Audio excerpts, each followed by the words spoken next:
As a scientist, I can tell you that Sundays are only 24 hours long. But with NFL Sunday Ticket and YouTube TV, you get every game every Sunday all in one place. That's upwards of 30 hours of NFL in one day. How can there be 30 hours in 24 hours, you ask? I have a theory.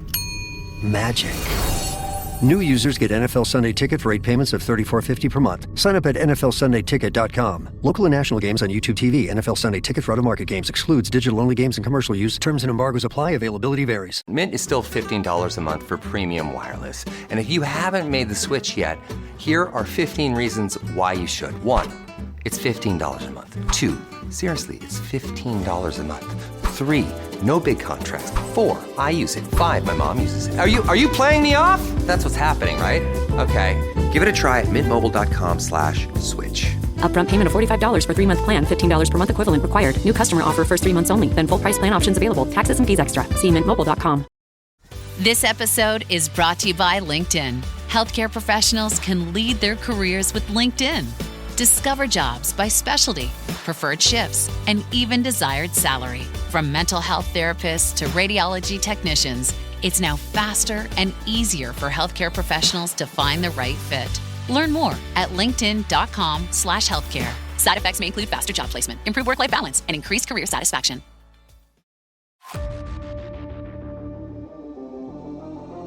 This is the FPL Draft Zone, your fantasy team's best signing of the season. The Premier League is back with a bang as Arsenal, Liverpool and Spurs all win, while West Ham, Leeds and Burnley all lose. Next up is Game Week 5. We talk waivers, we talk trades, and we talk Europe.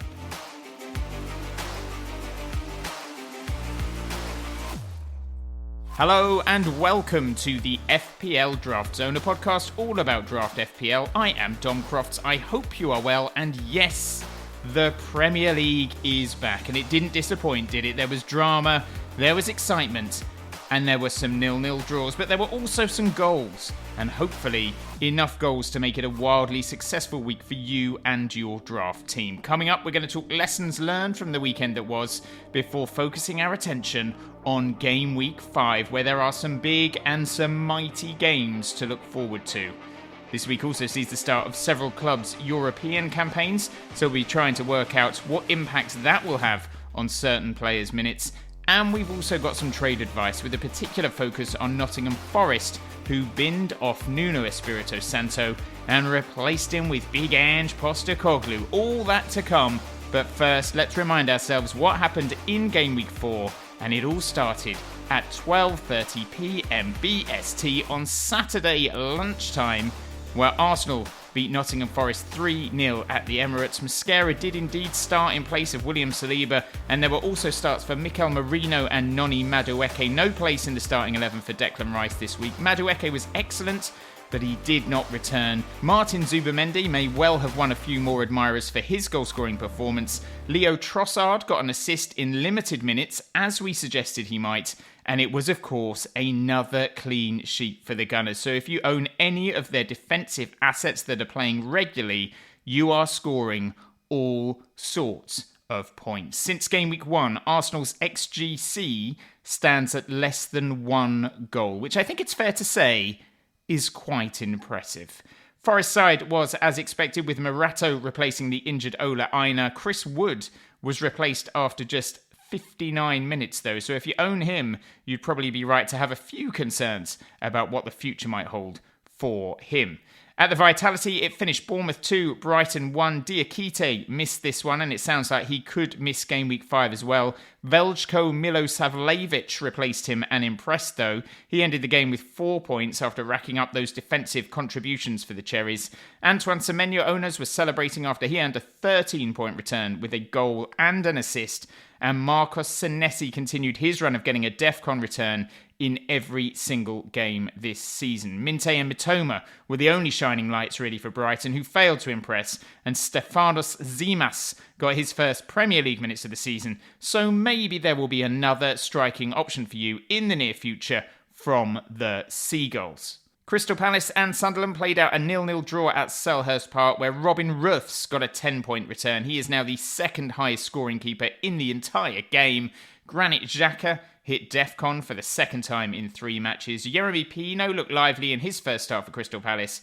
And Mateta could easily have scored, but in the end, defences won out. And it was a similar story at the Hill Dickinson Stadium, where the Jack Grealish derby between Everton and Aston Villa ended 0-0. Grealish came close to scoring and assisting, but Emi Martinez kept Everton at bay. Michael Keane had a couple of big chances as well. His XG was actually higher than the entire Aston Villa side. And James Tarkowski hit the DEFCON threshold for the 4th time in as many games. Villa, well, they didn't offer much in attack, which is something that is becoming a bit of a common theme this season. But Emi Buendia was one of their better performers and could provide an additional midfield option for you if you're a bit short in that area.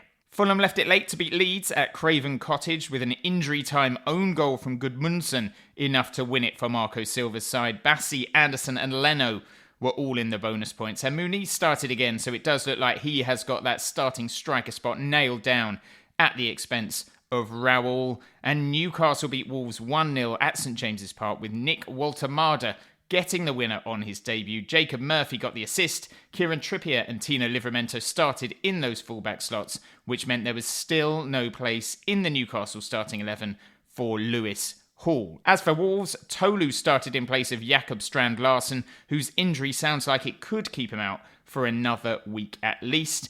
In the early evening game, it was West Ham against Spurs, and West Ham were battered by Spurs, with Xavi Simons getting an assist on his debut. West Ham fell apart really after they went down to 10 men following the sending off of Thomas Soucek.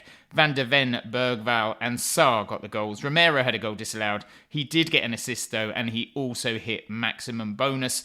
West Ham have now conceded 5 goals from corners in their opening 4 games. And then in a rare Saturday night game, Brentford drew 2-2 with Chelsea at the G-Tech. Kevin Schade got his first goal of the season from a lovely Jordan Henderson assist. Cole Palmer came off the bench to equalise for Chelsea. Felipe Caicedo thought he'd won it for the Blues, but Fabio Carvalho equalised in injury time to earn Brentford a point. On Sunday, the champions Liverpool sneaked past Burnley at Turf Moor with another injury time winner, this time a penalty from Mo Salah. Liverpool have now scored last-minute goals in 3 of their first 4 games. Konate and Van Dijk earned bonus points for the Reds. And then wrapping up the weekend, it was the Manchester derby where City smashed United at the Etihad, with Phil Foden making a goal-scoring return to their starting 11 and Erling Haaland scoring twice for Pep Guardiola's side. Jeremy Doku got 2 assists for City as they move up to 8th in the table. So overall this weekend, it was a case of defences on top, with 10 different teams keeping clean sheets and 17 goalkeepers and defenders amongst the bonus points. But now attention turns to game week 5. However, not before a week of European and some minimal League Cup action. Focusing on Europe, and it is just the Champions League this week, which is now spread out over 3 days, Tuesday, Wednesday and Thursday. Arsenal and Chelsea have away trips to Spain and Germany, with Arsenal's game coming on Tuesday and Chelsea's on Wednesday. Spurs also play on Tuesday, but they're at home to Villarreal. And Liverpool, Manchester City and Newcastle all have home games as well, with Liverpool taking on Atletico Madrid on Wednesday night, and then Newcastle and City both playing on Thursday night against Barcelona and Napoli, respectively. Arsenal will have the shortest recovery period going into their European game off the back of this weekend, but they will get the longest recovery going into their Game Week 5 fixture. Liverpool, on the other hand, play the first game of the weekend on Saturday lunchtime, and Chelsea are the only Champions League side who face away trips in both the Champions League and the Premier League in Game Week 5. Let's take a look at all the Game Week fixtures then, and suggest a few potential waiver options for your side. And first up is the Merseyside derby between Liverpool and Everton at Anfield. Liverpool have won their last 4 games at home to the Toffees without even conceding a goal. And Mohamed Salah has 3 goals across that period. Last season it was a 1-0 win for the Reds, with the late Diogo Jota getting the only goal of the game. As usual, most Liverpool assets will already be taken, but Milos Kerkez had another underwhelming game at the weekend. He got a booking for a dive and he was taken off before half-time. So depending on who starts in Europe this week, it may well be worth taking a punt on a certain Andy Robertson as a potential starter for this one. Meanwhile, Liverpool's central midfielders could be available. They don't really scream long-term draft assets, but McAllister and Szoboszlai have the ability to return once in a blue moon, and McAllister scored against Everton at Goodison Park last season. As for Everton, if Kiernan Dewsbury-Hall is still free in your draft league, he remains a player I rate very highly. He got another 0.32 XGI against Aston Villa at the weekend. And Beto actually has the 5th highest XGI of all strikers in the game, and that's despite only scoring once. So if he has been dropped to the waivers, get him in as a longer-term pick. He's certainly preferred at the moment to Tierno Barry. As for Everton's defenders, given they are away at the Champions, I would avoid them unless you already have them. At 3 o'clock, Brighton take on Spurs at the Amex in a game that Brighton won 3-2 last season, having come back from 2-0 down at half-time. Minte, Rutter and Welbeck were all on target in that one.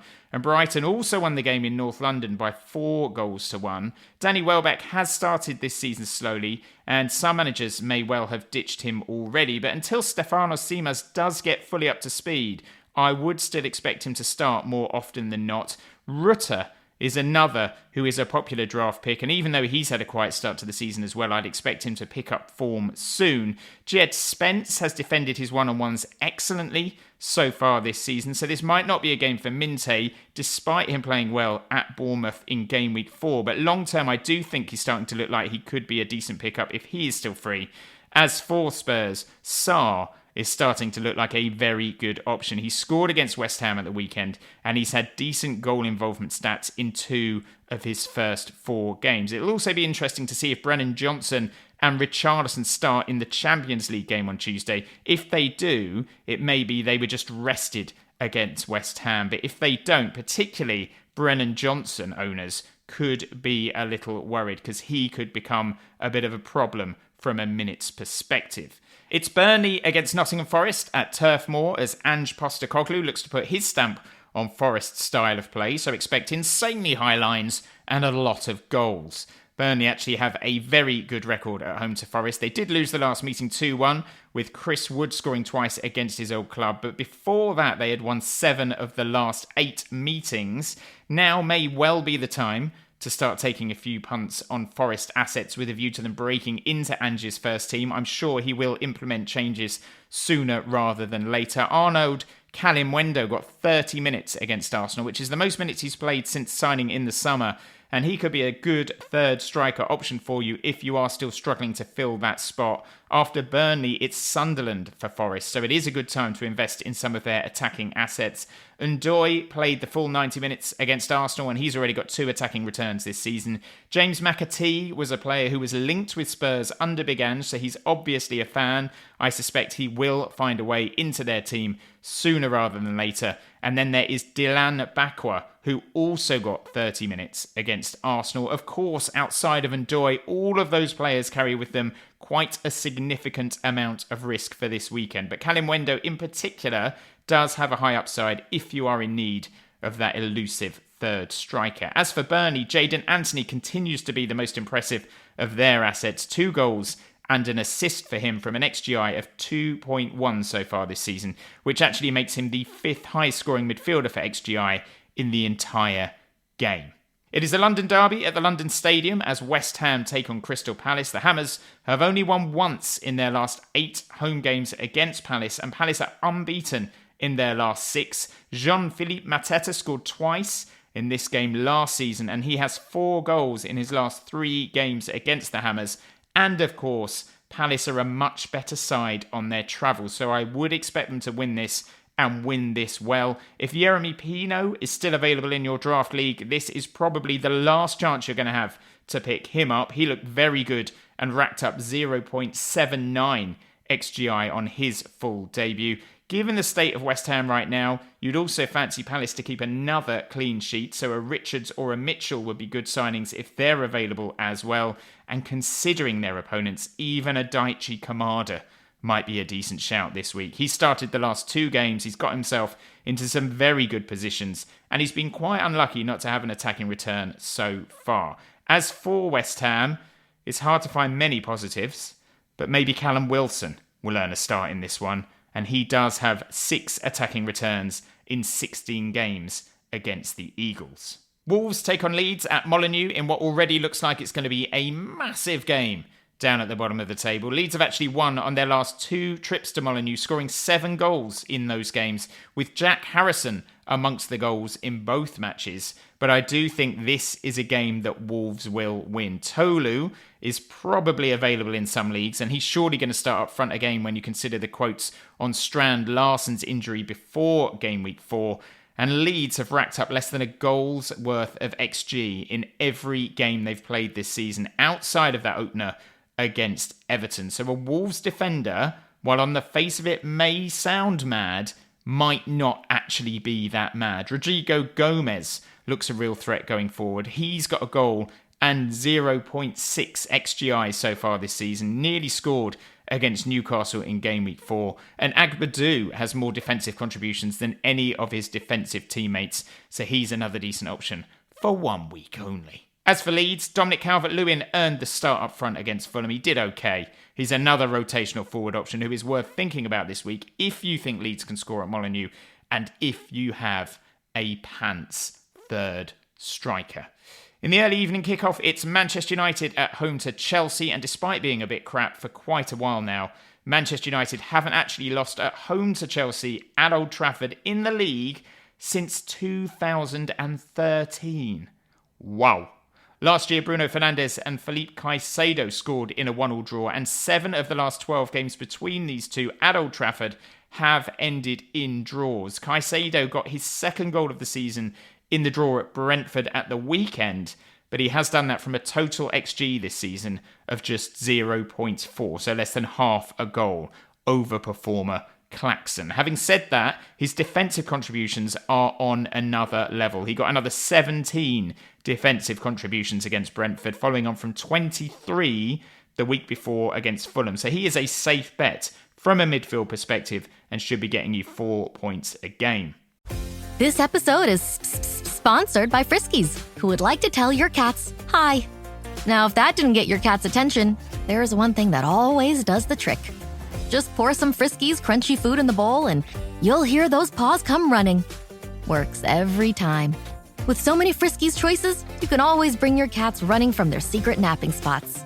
There's always more to explore. See for yourself at friskies.com or visit your local store. This episode is brought to you by Nespresso and Samra Origins by The Weekend Coffee Collection. Introducing Samra Origins. My collaboration with Nespresso is a connection to my roots, to my mother, Samra. Coffee that hits the right notes. It transports you. Crafted with unique notes and bold, soaring flavors. Experience a taste that moves you. Nespresso and Samra Origins. Discover more at Nespresso.com. Attention all small biz owners. At the UPS Store, you can count on us to handle your packages with care. With our certified packing experts, your packages are properly packed and protected. And with our pack and ship guarantee, when we pack it and ship it, we guarantee it. Because your items arrive safe or you'll be reimbursed. Visit the upsstore.com/guarantee for full details. Most locations are independently owned. Product services, pricing, and hours of operation may vary. See Center for details. The UPS Store. Be unstoppable. Come into your local store today. Chelsea are another side worth looking at in Europe this week, and depending on whether Esteval Villian gets the start against Bayern, he could be an option for game week 5. He wasn't involved at all at the weekend after travelling back from Brazil, but if he plays in the Champions League, there will be yet more evidence that he could be becoming a first choice for Enzo Maresca's side. And Alejandro Garnacho made his debut as a sub against Brentford, and he is another player who will be pushing for a place in Chelsea's starting 11, particularly with that United game on the horizon. I'm sure he would love to be involved in that. As for United, it does feel like if they don't win a game soon, Ruben Amorim is going to be in big trouble. Amad Diallo has had a quite weird start to the season. He's been playing at right wing back. He's been sharing minutes, and he did start again against City, although he played much further forward in a number 10 role. And even though United lost and lost convincingly, he ended up with an XGI of 0.64, and that follows on from an XGI of 0.69 against Burnley. So I do think he is due an attacking return soon. And even though Chelsea have started the season brightly, I do think United could get something out of this game. And maybe Ahmad will play his part. There is another night match this Saturday as well, and it's another London derby, and it's another game that involves Brentford. They play Fulham. Harry Wilson scored twice in this game last year as Marco Silva's side ran out 2-1 winners, and Wilson was also on target in the reverse fixture, which Fulham also won 3-2. Of Brentford's last 6 goals scored against Fulham, 5 of them were scored by Brian Mbeumo or Yohan Wissa. So they are going to have to find another route to goal if they want to win this one. Kevin looked quite good for Fulham coming off the bench in that win over Leeds. We said he could be a lot of fun to own, and he looked like a lot of fun on Saturday in that cameo appearance. Muniz appears to have won the battle to lead the line for Fulham, and Brentford have conceded over a goal's worth of XG in every single game they've played this season, so he's worth thinking about if he is free. Alex Iwobi was quiet on Saturday, but in a game like this I would expect him to be a little bit more lively. And Anderson has picked up DEFCON points in his last 3 matches now, and was in the bonus points as well last time out. As for Brentford, their long throws caused all sorts of trouble for Chelsea, and Nathan Collins will be a threat when they do utilise that tactic. He also hit DEFCON for the 3rd time in a row on Saturday night. Kevin Schade got off the mark in that game as well, and he's a decent 5th midfield pickup if he is free. After Fulham, it's Manchester United at home for Brentford, and if Amorim is still in charge for that one, you would expect him to get chances in that game. And Mikkel Damsgaard should be back for this one as well after missing the Chelsea game with illness. He is a creative tour de force that can really add something to Brentford from an attacking perspective. 10 assists for him last season. He scored in the recent international break as well. He's got good XGI numbers in the games he has played this season. So another decent option if you're in need of a midfielder. And then on Sunday there are, count them, 3 fixtures. First up at 2 o'clock, BST. It's Bournemouth against Newcastle at the Vitality, which is a game that has ended in a draw on 4 of the last 6 occasions. Marcus Tavernier and Anthony Gordon were both on the score sheet last season in a 1-1 draw, while Justin Kluivert got a hat-trick in the reverse fixture at St James's Park as Bournemouth ran out 4-1 winners. Defensively, Bournemouth are actually really strong at home. They have only conceded once at the Vitality so far this season, and last year, and I think this has gone a bit under the radar, they only let in 16 goals at home, which was the joint best defensive record in the whole league alongside Arsenal. So that's something to keep in mind. There are question marks over the fitness of Diakite, but if you want to root into their backline ahead of this one, Milo Savalevic will almost certainly be free. He impressed on his debut at the weekend and hit DEFCON. Eddie Howe has admitted Newcastle are not quite there from an offensive point of view right now, and they have yet to score in either of their away games so far this season, so a Bournemouth defender may well be a nice shout. I would expect Justin Kluivert to get back into their team for this one, so he's worth a roll of the dice if he's not been picked up. As for Newcastle, Jacob Murphy won his place in the starting 11 last year and did really well when he got those minutes. And on Saturday against Wolves, he made it 2 starts in a row for this season, and he got his first attacking return of the campaign as well. Again, keep an eye on who starts against Barcelona in the Champions League on Thursday. I suspect it will be Anthony Elanga, but that would actually make me even more confident that Murphy will play in this one because of that dreaded Thursday to Sunday turnaround. Other than that, I think most of Newcastle's key assets will already be taken. The other 2 p.m. game sees Sunderland play host to Aston Villa. Villa have won on 6 of their last 11 trips to Sunderland, losing just twice. Robin Roofs has shown what a good keeper he is already, and given how shot-shy Villa have been this season, there is every chance he could keep another clean sheet here. Remember, they still have not scored a goal all season, Aston Villa. Chemsdean Talby is starting to look like an attacking threat in this Sunderland side as well, and Brian Brobby may well get a first start for his new club if he is still free too. As for Aston Villa, they desperately need a goal from somewhere. Buendia looked decent at the weekend against Everton. He was unlucky not to score with a deflected shot, and he has started 2 of the last 3 games. Evan Gassand is edging closer to a start as well. He got 45 minutes at the weekend, and it may be he starts for Villa in their midweek League Cup game against Brentford. If he does and he plays well, I would fancy him to start. in game week 5. And if no one picked up Harvey Elliott last week, I do think he's going to have a big impact at Villa Park as well. Didn't start at the weekend, surely will start soon though. And then the final game of the weekend is a big one. It is at the Emirates, and it is Arsenal against Manchester City. Arsenal won this fixture 5-1 last season, with Miles Lewis-Skelly scoring and doing Erling Haaland's lotus position celebration. Martin Ødegaard and Ethan Nwaneri were also on target. Erling Haaland has got 2 goals in his last 2 games against Arsenal, but City haven't actually beaten them home or away in any of their last 5 meetings. Minimal waiver options for you in this one, but now we know that Martin Ødegaard is not going to play in Europe for Arsenal on Tuesday night. He may well not feature here either, and that could see Mikel Merino fill in again, as he did against Liverpool, or Ethan Nwaneri could get the nod as well. I suspect it will be Merino, given the game is a big one, and he is a big game player, played a lot of important games for club and country, of course, so keep him in mind, and just keep an ear out on Ødegaard updates on Wednesday and Thursday to see if he is likely to make a comeback for this game. Similarly, if Saliba is absent in the Champions League, it will surely be another start for Christian Mosquera at the back. We saw the sort of impact Leo Trossard can have off the bench as well on Saturday when he got an assist in the win over Forest. So if you do want a piece of Arsenal midfield action, I do think he will get some minutes in this one. He's not going to start, but he is another player who seems to revel in these sort of games, and he can do the business in minimal minutes. And if Noni Madueke is available in your league, I would expect him to start again in this one, with Saka a possible option off the bench if he is deemed fit enough. Madueke was very unlucky not to return against Forest, had an XGI of over 0.7.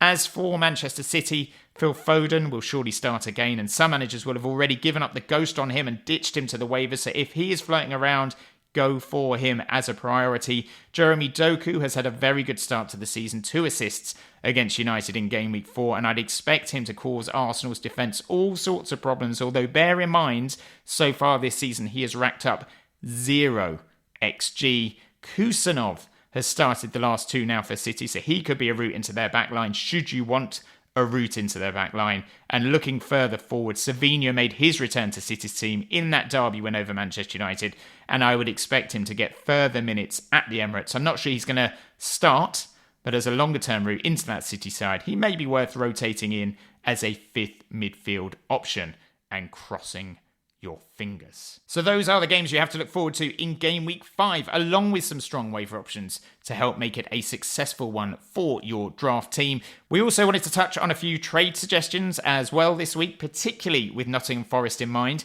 With Ange Postecoglou at the helm, there is every chance the defensive solidity that Nuno Espirito Santo prioritised during his time at the club may well erode away pretty quickly now. Last season, Ange's Spurs side conceded 65 goals in 38 games. Yes, they had a lot of injuries, but that was the worst defensive record in the league if you don't include the 3 relegated teams and Wolves. And even when he guided Spurs to a 5th place finish the season before, they still conceded 61 goals. So the chances are that Forest's solidity at the back is going to disappear pretty quickly, and that means that the likes of Murillo and Milenkovic could now be about to lose a significant part of their value. If I owned either, I would probably start offering them around and seeing if there were any takers. But if you'd rather not jump the gun too soon, after Burnley this week, Forest do have a home game against Sunderland, so you could roll the dice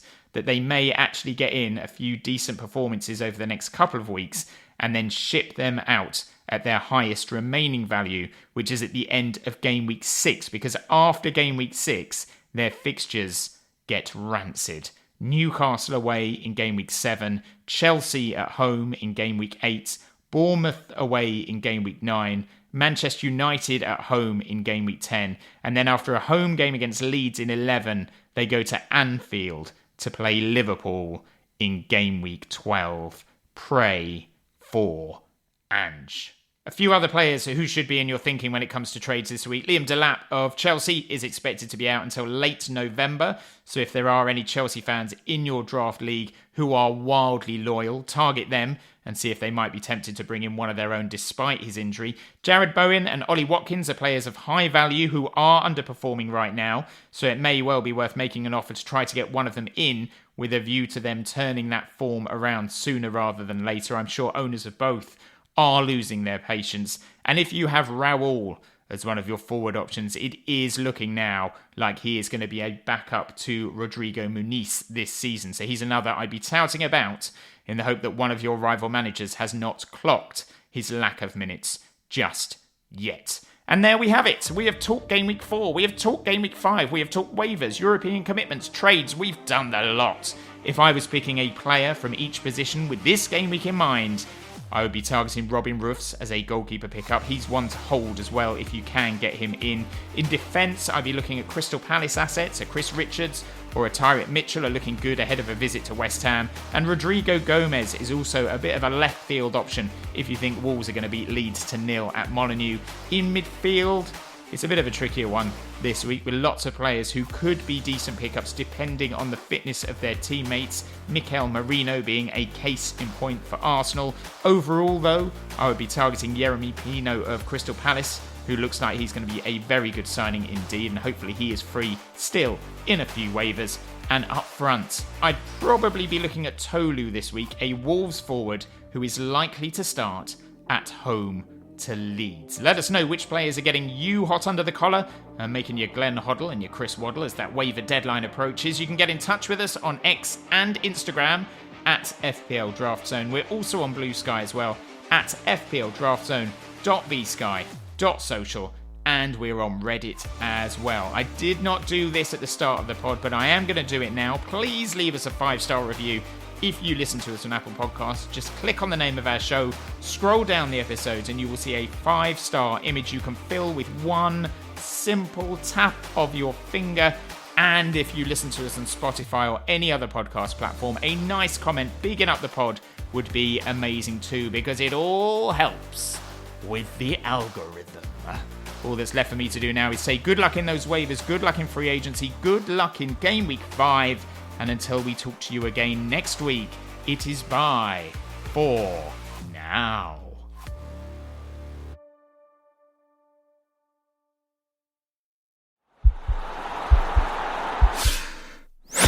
This podcast is part of the Sports Social Podcast Network.